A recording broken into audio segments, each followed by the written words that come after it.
Hello' guys, আজি নতুন recipe এটা লৈ আহিছোঁ। পাৰৰ মাংসৰ জোল বনোৱা ভিডিঅ'টো শেষলৈকে চাই থাকিব কেনেকৈ বনালোঁ। প্ৰথমতে দুটা পিঁয়াজ, দুটা বিলাহী, দুটা পাৰৰ মাংস, দুটা আলু, কেঁচা জলকীয়া, লং ইলাচি, আদা নহৰু পেষ্ট লৈ লৈছোঁ।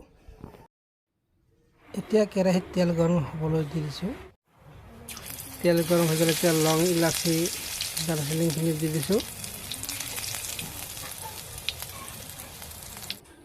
এতিয়া পিঁয়াজখিনি দি দিছোঁ।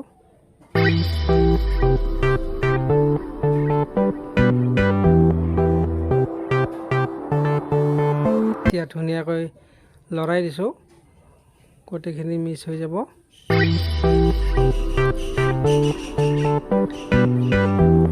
এতিয়া আদা নহৰু পেষ্টখিনি দি দিছোঁ।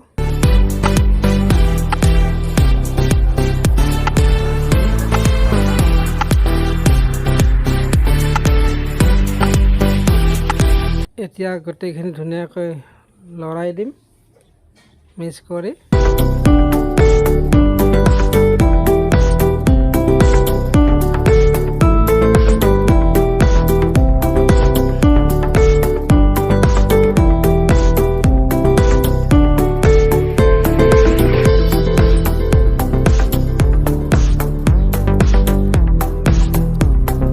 গোটেইখিনি এতিয়া ভজা হৈ গ'ল।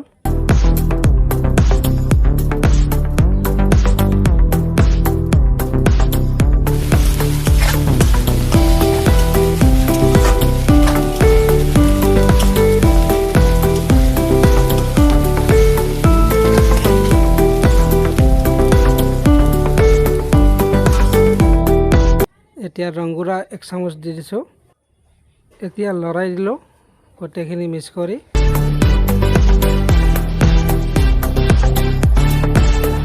এতিয়া মিক্স কৰা হৈ গ'ল। এতিয়া মাংসখিনি দি দিম।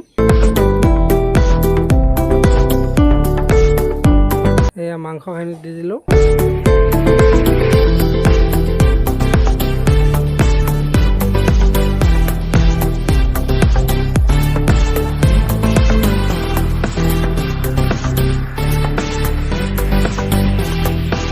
গোটেইখিনি মাংস দিয়া হৈ গ'ল। এতিয়া ধুনীয়াকৈ লৰাই দিলোঁ।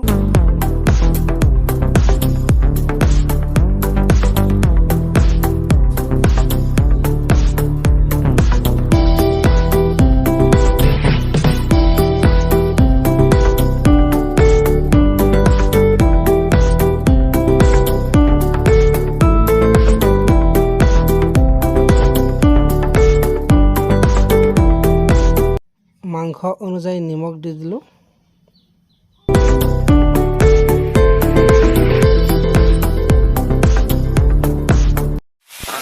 এতিয়া মাংসখিনি ধুনীয়াকৈ লৰাই দিলোঁ।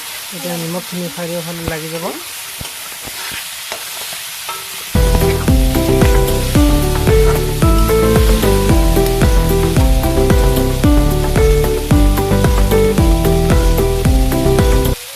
এতিয়া বিলাহীখিনি দি দিলোঁ।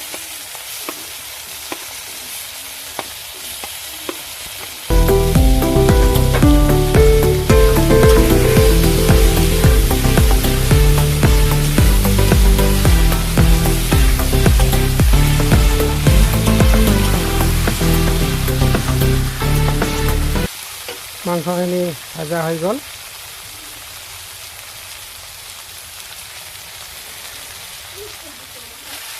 জিৰা পাউডাৰ দি দিলোঁ।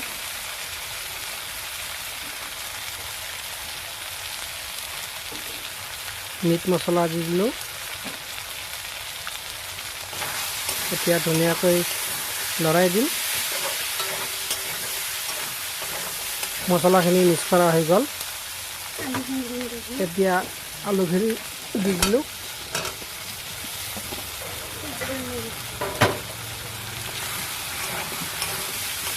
আলুখিনি এতিয়া মিক্স কৰি দি দিম।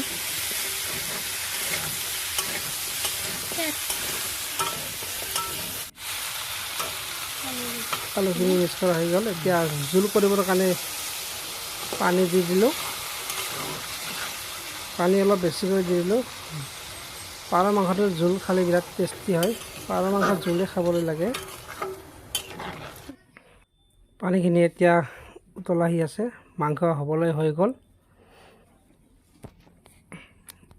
মাংসখিনি আজি এনেকৈয়ে বনালোঁ, এয়া মাংস হৈ গ'ল।